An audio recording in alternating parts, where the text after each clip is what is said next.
This is the Rockpals 100 watt solar panel. There's like 3 of them. I'll put the model number up on the screen soon. What up? I'm I from askivesolar, where I like to keep solar simple. Ain't no need to complicate it. Let's talk about this Rockpals 100 watt panel. So first things first, this is a quad fold panel. I prefer bifold panels, but there's something to this whole idea of this particular quad fold panel. One thing I like about it is the size. It is not, wait, one second.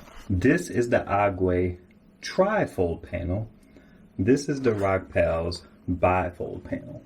Now that we got that out of the way, actually, hold on. These are the kind of panels that I prefer. This is the bifold Xtar, and this is compared to the Rockpals.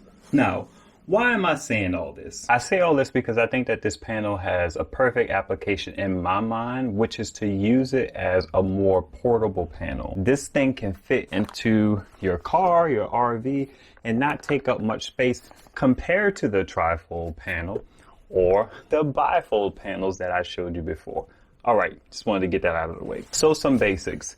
This thing is waterproof. The panel itself, it has an IP65 rating. You can look that up if you're curious. The junction box is not waterproof. So even though it's waterproof, you want to be careful with getting this thing wet. I feel like the splash or whatever, you should be fine, but you don't want to get it drenched. And with how panels are angled, you're pretty safe, but I just need y'all to know that the junction box is not waterproof. The default connection type is Anderson. I'm not a big fan of Anderson. I don't dislike Anderson either, but they have a couple other cables in the box, like this fancy Anderson to 4-way cable.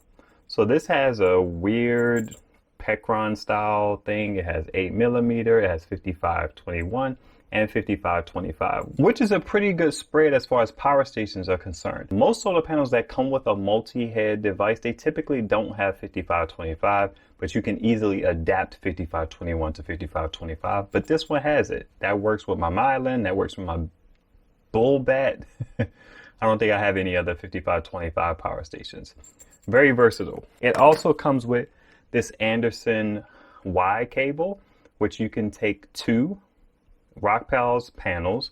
I would say this particular one, and then combine it into one output, and then have that one output connect here, and then you have your connection on the end. Or if you have a power station that has Anderson, it'll just plug right in. It has a couple USB ports. The biggest downside for me is the USB-C port that it does have is only 18 watts. And then it has a typical USB-A port that you can plug your devices directly into. I believe the USB-A port is a quick charge port. I'll put something down here to confirm whether it is or not. So the reason why I don't like the fact that the USB-C port is only 18 watts, remember I mentioned that this thing is kind of like a perfect travel companion. My intentions for this is to have this in the car and be a sole power providing solar panel. What I mean is I could take this out anywhere that I want to go if there's going to be sun, and I should be able to power devices directly. Because it does not have like a 45 watt USB-C or a 60 watt USB-C, it kind of sucks a little bit for me in how I wanted to use it. That doesn't necessarily mean that you can't use it. You could bring a power station with it, but because I like the small size, I was kind of happy about having something that could just be in the car, stay in the car, but it doesn't quite fit the bill for me. But because I'm into solar panels, I have all these accessories laying around.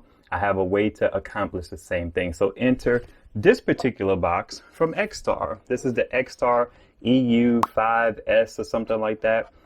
This has room for improvement, but it takes an 8mm barrel port.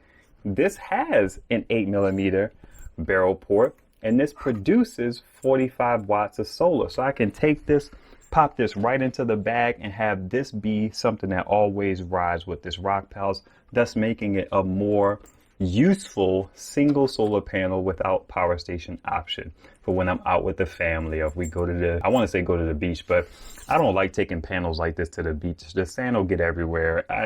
That's a whole nother thing. Now you can charge a device with a lower amount of input, but you may not necessarily be filling that battery up if it takes 65 watts and you're only putting 45 watts into it. And then you keep in mind that this particular device, natively, it only does 18 watts. So sure, if your laptop is off, you could probably put some power into it, but it's not as productive as I want it to be. Charging phones, power banks, and all that jazz, you're good to go. You're good to go. The USB-C 18 watt, good money. One thing I do not like, as you can see here, is that the zipper is a half open zipper. It doesn't open all the way. That's a little bit annoying, a little bit of a nitpick, but I think it's important to know, especially when I do these type of overview videos that introduce you to the product, give you a little more detail and insight as it relates to my thoughts on the product. This particular one is the one that has the legs. Rockpals has another 100 watt panel that does not have the legs. I'm glad this one has the legs. It unfolds pretty big, as most, bifolding panels do. It has very sturdy legs on it, just like any other, folding panel. And now we're going to take a look at the output.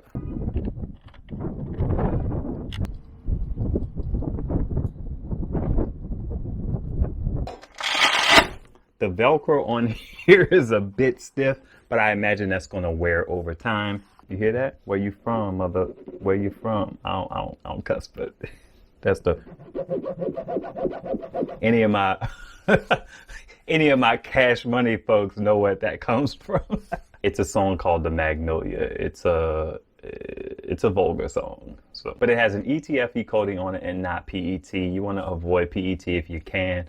Some super basic budget panels may still come with PET, and if you're only going to use them every so often, then that's fine. But this one has ETFE. It has some grommet hooks in it so you can hang it. It also only has 2 legs for spreading it out, which may or may not be cool. As you can see here, it gets the job done, but I don't know what that will do in terms of wind and things like that. But they'll all have the same challenges. But overall, Rockpals pretty much does pretty good pricing as it relates to their devices. They go on sale very often.